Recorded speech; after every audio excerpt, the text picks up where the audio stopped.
नमस्कार मित्रांनो, स्वागत आहे पुन्हा एकदा एका नव्या व्हिडिओमध्ये। शेकडेवारी या घटकावर विविध नमुन्याचे प्रश्न एकत्र करून आपण सराव करणार आहोत। त्यापैकी पहिला नमुना आहे, त्याचे आपण जवळजवळ 10 उदाहरण आपण सराव घेणार आहोत। तर पहिलं उदाहरण आहे 1200 चे 15% बरोबर किती। आता चे म्हणजे गुणुले हे मी सांगितलं होतं।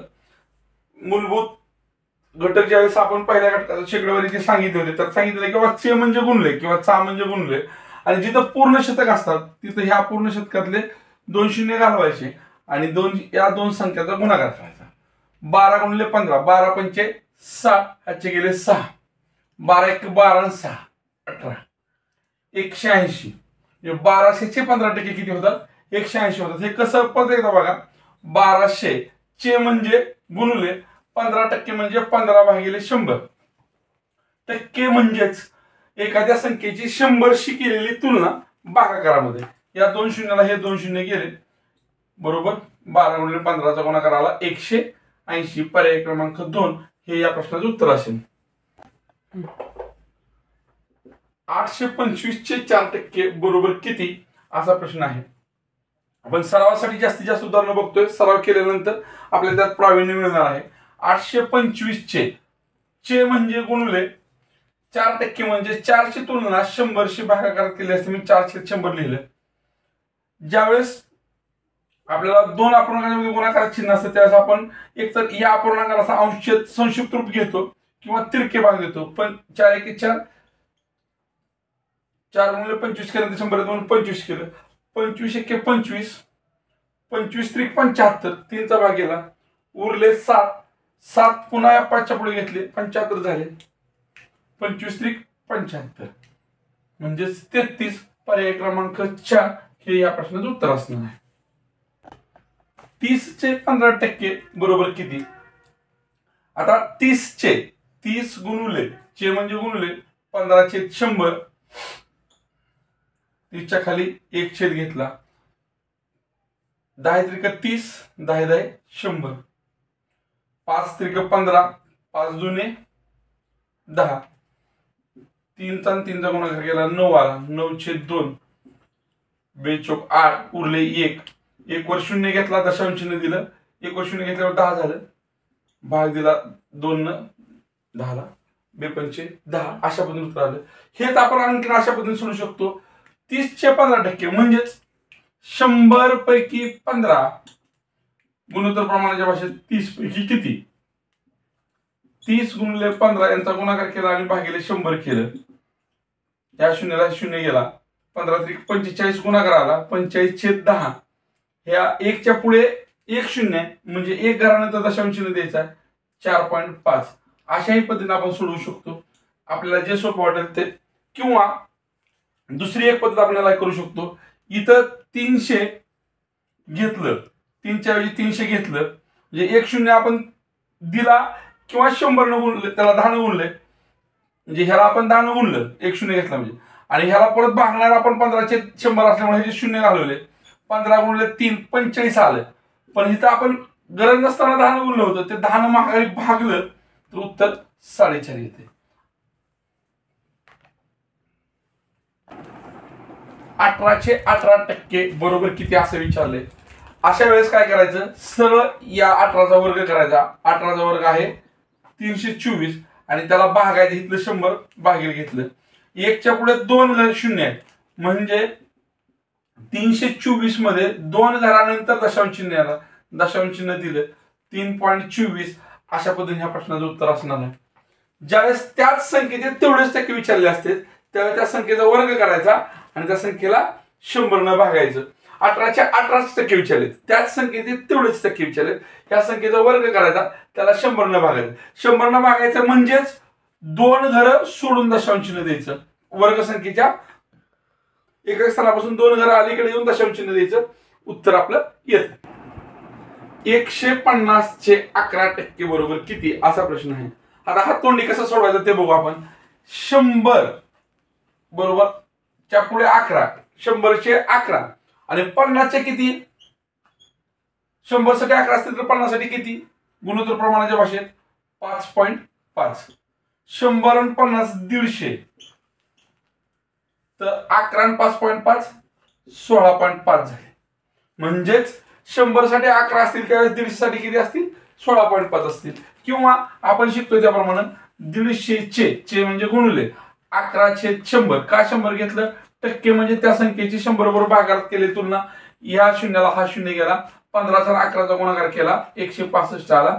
165 भागिले 10, 1 च्या पुढे 1 शून्य आहे म्हणजे 165 मध्ये 1 घरानंतर दशांश चिन्ह येणार 16.5. पर्याय क्रमांक 1. 35 चे 35% बरोबर किती असा प्रश्न आहे.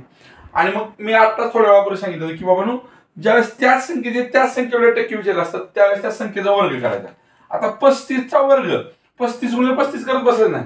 ज्या संख्येच्या एक स्थानी 5 असतं त्या संख्येचा वर्ग करताना पहिल्यांदा 5 चा वर्ग 25 आपण लिहितो आणि दशक स्थानाची संख्या गुणिले त्याच्या आधी नंतरची संख्या, त्याच्यापेक्षा एक मोठी संख्या 12 हे लिहिलं म्हणजे 35 चा वर्ग आपल्याला लिहायला 12 आणि त्याला भागायचं किती आपल्याला 100 न, म्हणून 100च्या पुढे 100 मध्ये 1 च्या पुढे 2 शून्य आहेत म्हणून उत्तरात सुद्धा दशांश घरा एककापासून 2 स्थळ अलीकडे येऊन द्यावं लागेल. 12.25 हे उत्तर असणार आहे. पर्याय क्रमांक 3. 1520 चे 12.1/2 म्हणजे 12.5% बरोबर किती असं विचारलं. पर्याय दिलेत 180, 175, 195, 190. ज्यावेळेस 12.5% काढायचे असतात त्यावेळेस दिलेल्या संख्येला 1520 गुणिले 1/8 करतो आपण आणि मग इथं छेद 1 घेतला. 8 एके 8, 8 एके 8, 7 उरलं. 8 9 72, हे 7 आणि हे 2 72 झाले आणि पुढचा शून्य दिला म्हणजे 190 झाले आणि 190 हा पर्याय आपल्याला चौथा पर्याय आहे. हे आणखीन आपण असं सोडू शकतो. 100 ला 12.5 याचा आपण दशांश अपूर्णांकात रूपांतर केलं तर 1520 ला किती प्रश्नचिन्ह दिलं. 1520 गुणिले 12.5 भागिले 100. ह्या शून्याला हा शून्य गेला आणि ह्या शून्यामुळे हे एक घर अजून आपण अलीकडे आणलं म्हणजे 152 गुणिले 1.25 केलं, गुणाकार केला आणि गुणाकार केल्यानंतर उत्तर 100% आपलं 190 येणार. करूया आपण गुणा. 5 2 10, हातचे गेले 1, 5 5 25 1 26, हातचे गेले 2, 5 1 5 आणि 2 7, त्यानंतर 2 न गुणलं 4, 5 2 10, हातचे गेले 1, 2 1 2 आणि 1 5, 2 शून्य दिले 2 5 आणि 1. काय चुकलं?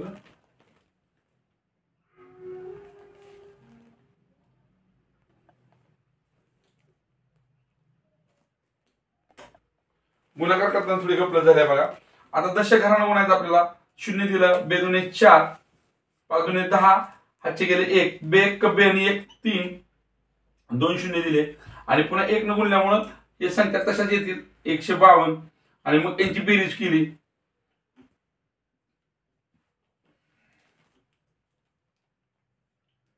आता 1900 आले परंतु आपल्याला दशांश द्यायचा आहे. 2 घरानंतर दशांश येणार आहे. का 2 घरानंतर येणार आहे तर इथं 2 घरानंतर दशांश चिन्ह आहे. 2 घरानंतर दशांश चिन्ह दिलं पण त्याच्यानंतर सगळे शून्यच आहेत त्याच्यामुळे ते घेतले काय न घेतले काय फरक पडत नाही म्हणजे 190 उत्तर आलं. आपल्याकडे पर्याय आहे चौथा. असं थोडस वेगळ्या पद्धतीने उदाहरण सोडवू शकतो. 37.1/2 म्हणजे 37.5% किती असं विचारलंय आणि त्यासाठी आपल्याला पर्याय आहेत 240, 360, 350 आणि 300. आता चे म्हणल्यानंतर आपण करतोय 960 गुणिले चेचा अर्थ गुणिले घेतोय आणि 37.5 आपण दशांश अपूर्णांकात घेतोय. ह्याचं दशांश अपूर्णांक 0.5 होते आणि टक्के असल्यामुळे भागिले 100 करतोय. 1 घेतलं त्याला 1 शून्य गेला.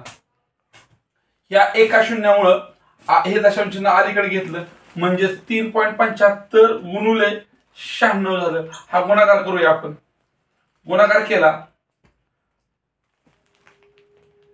6 पंचे 30, हातचे गेले 3, 6 7 42 आणि 3 45, 45 नंतर हातचे गेले 4, 6 3 18 आणि 4 22. आता दशकाने गुणायचा आहे, शून्य दिला. 9 5 45, 5 हातचे गेले 4, 9 7 63 आणि 4 67, हातचे गेले 6, 9 7 27 आणि 6 33. यांची बेरीज केली, 0 5 आणि 5 10, हातचे गेले 2 आणि 1 3 आणि 7 10, हातचे गेले 1 3 आणि 2 5 आणि 1 हातच्या 6 आणि हे 3 ला 3. आता 360 आणि पुढे 2 शून्य आहेत, परंतु गुणाकारात 2 घरानंतर दशांश चिन्ह होतं म्हणून इथं 2 घरानंतर दशांश चिन्ह द्यावं लागेल. इथं दशांश चिन्ह आलं, दशांश चिन्हानंतर फक्त शून्य आहे, त्याच्यामुळे हे शून्य नाही घेतलं तर चालते. 360 उत्तर येते आपलं. 360 पर्याय आपल्याला आहे. परंतु हे गुणाकार टाळण्यासाठी आपण आणखीन एक पद्धत वापरू शकतो. 37.37% असेल त्यावेळेस काय करू शकतो, 960 गुणिले डायरेक्ट 3/8 करायचं.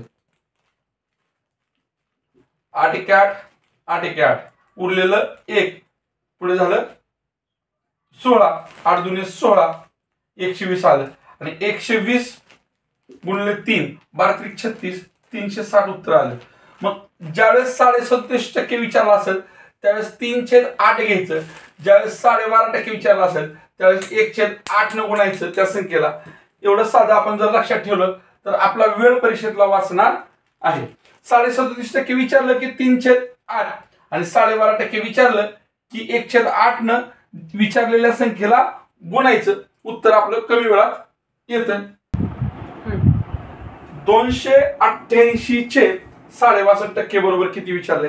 ज्यावेळेस आपल्याला 12.5% विचारलेला असेल त्यावेळेस मी तुम्हाला आता सांगितलं 1/8 न विचारलेल्या संख्येला गुणायचं. ज्यावेळेस 37% विचारलेलं असेल, हे 0.5 मध्ये विचारलं असेल किंवा पुढे 1/2 मध्ये असेल त्यावेळेस आपल्याला 3/8 न गुणायचं आहे. तसंच ज्यावेळेस आपल्याला 62.5% न विचारलेलं असेल त्यावेळेस किंवा 62.5 असं विचारलेलं असेल त्यावेळेस आपल्याला विचारलेल्या संख्येला 5/8 न गुणायचं आहे. मग 288 गुणिले 5/8 जर केलं, 8 1 8, 8 3 24,